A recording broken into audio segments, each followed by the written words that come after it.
ছিলাম হচ্ছে শিখা in, hotel Shikha in. কত নম্বর রুম? 511। তখন রাত 1:40 কি 50-এর মতো বাজে। আমি ঘুমিয়ে গেছিলাম, আমার ওয়াইফ সজাগ ছিল। পরে অনেক জোরে কেউ দরজা নক করতেছিল, তো খুবই অস্বাভাবিক লাগতেছিল নকটা। আর দরজা যে নর্মালি মানে বন্ধ করলে যে মাঝখানে একটু ফাঁকা থাকে, ওই ফাঁকা দিয়ে হচ্ছে যে অনেক বেশি ধোঁয়া বের হচ্ছিল, যেটা খুবই অস্বাভাবিক। এই জন্য আমি দরজাটা খুলিনি, কারণ তখন ধোঁয়া একদম রুম, হ্যাঁ, মানে বাইরে থেকে আমাদের রুমে ঢুকতেছিল। তো এই জন্য আমি দরজা না খুলে হচ্ছে যে আমাদের যে মানে বারান্দার যে গ্রিলটা হচ্ছে যে আবার একটা পোর্শন ছিল যেটা খোলা যায়, মানে ধোঁয়া আসতেছিল।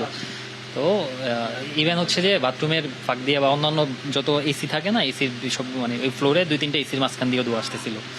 তো এই জন্য আমি মানে ওই দিকে আর যাই না, সিঁড়ির দিকে না গিয়ে ওই যে জানালার যে গ্রিল, ওই গ্রিলটা হচ্ছে তারটা ছিঁড়ে গ্রিল খুলে হচ্ছে যে আমরা দুজন বের হয়ে ওইখানে নিচে সানসেটের যে উপরে টিন ছিল, নীল কালার টিন দেখা যায়, ওই মানে ওই যে বারান্দাটা এখনো খোলা আছে, আপনি গেলে দেখতে পারবেন। তো ওই টিনের উপর আর হচ্ছে যে একটু মানে পোর্শন ছিল দাঁড়ানোর মতো, ওইখানে দাঁড়িয়ে হচ্ছে আমরা গ্রিল ধরেছিলাম। কি ভয়াবহ অভিজ্ঞতার সম্মুখীন হতে হয়েছিল আবাসিকদের একেবারে অগ্নিকাণ্ডের মুহূর্তে, অর্থাৎ মাঝরাতের ছবি আপনাদের সামনে রেখেছি।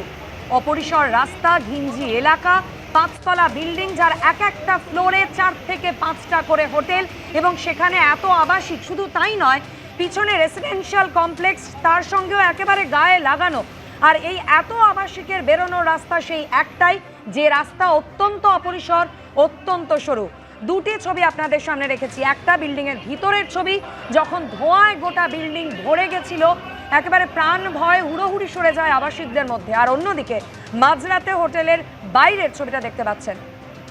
দমকলের তরফ থেকে ল্যাডার এনে কোনো ক্রমে আবাসিকদের বের করে আনার চেষ্টা তখনই শুরু হয়।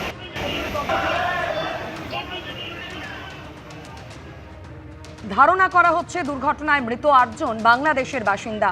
পুলিশের সঙ্গে যোগাযোগ রাখা হচ্ছে, জানিয়েছেন বাংলাদেশের ডেপুটি হাই কমিশনার। আপনারা দেখেছেন যে আমি পুলিশের সাথে কথা বলেছি। পুলিশ এখনো পর্যন্ত জানিয়েছে আমাদের 9 জন মারা গিয়েছে এই অগ্নিকাণ্ডে। তার মধ্যে একজনের মাত্র আইডেন্টিফিকেশন করতে পেরেছে, উনি ঝাড়খণ্ডের অধিবাসী।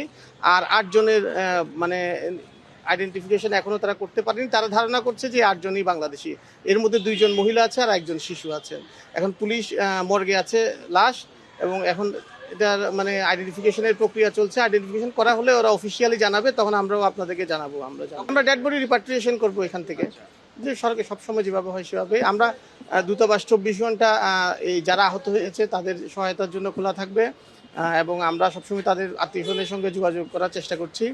আর ডেড বডিগুলো আমরা আইডেন্টিফিকেশন হয়ে গেলে আমরা অতি সত্বর ওদেরকে বাংলাদেশে ফেরত পাঠাবো। হ্যাঁ, পরিবারের সদস্যরা আমাদের পররাষ্ট্র মন্ত্রণালয়, প্রবাসী কল্যাণ মন্ত্রণালয়, তারা সবাই যোগাযোগ রাখছেন। আমরা 24 ঘন্টা তাদের সঙ্গে কানেকশনে আছি আর কি। এবিপি আনন্দ, এগিয়ে থাকে, এগিয়ে রাখে।